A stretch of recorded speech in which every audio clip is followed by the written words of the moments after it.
করতে পারবি না রে যুবক। এই জন্য সময় আছে, মহান রবের কাছে কান্না করো।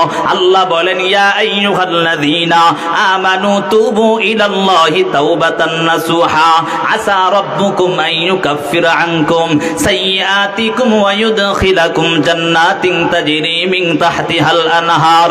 আবার রব ডাক দিয়া জানায়া দেন, এরে ঈমানদারের দল, তওবা করো, তওবা করো, আন্তরিকতার সাথে তওবা করে নাও।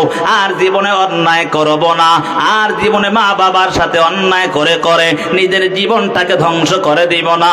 মুরব্বীদের সাথে অন্যায় করব না, উলামায়ে কেরামদের সাথে অন্যায় করব না। যদি বাবা অন্যায় নিয়ে কবরে যাও, ওই কবরের আযাবই তো সহ্য করতে পারবা না। কত ভয়ঙ্কর হালাত হয়ে যাবে রে যুবক সন্তান। এই জন্য সময় আছে, এখনো তওবা করে নাও।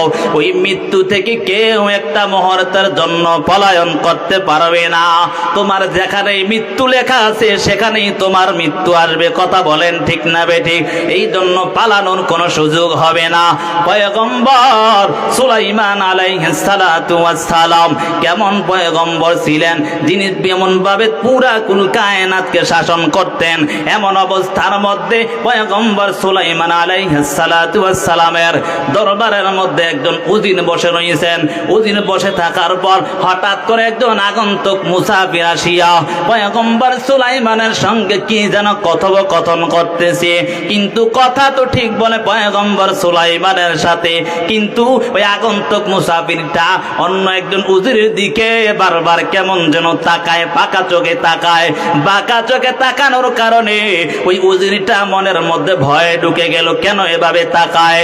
পয়গম্বর সুলাইমান আলাইহিস সালাতু ওয়াস সালাম ওই আগন্তুক মুসাফিরকে ডাক দিয়া বলে, হে মুসাফির, তুমি কেন আমার সাথে কথা বলো, কিন্তু তাকাইয়া তো দেখি তুমি কেমন যেন বাঁকা চোখে অন্যদিকে তাকাও, তার কারণটা কি? উজির ডাক দিয়া বলে, পয়গম্বর, আমার দিকে সে এমন ভাবে তাকায় আমার মনের মধ্যে ভয় চলে আসছে।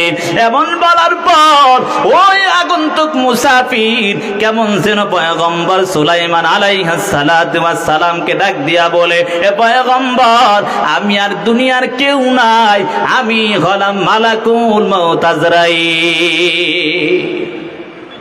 আমি হলাম মালাকুল মউত আজরাইল। বলে, আজরাইল হয়েছে, তাহলে এভাবে তার দিকে তাকাও কেন? আজরাইল আলাইহিস সালাম ডাক দেয়া বলো, পয়গম্বর, আমি আপনার সাথে কথা বলতে আসছি, কিন্তু কথা বলতে এসে আমি তার দিকে বাঁকা নজরে তাকানোর কারণ হলো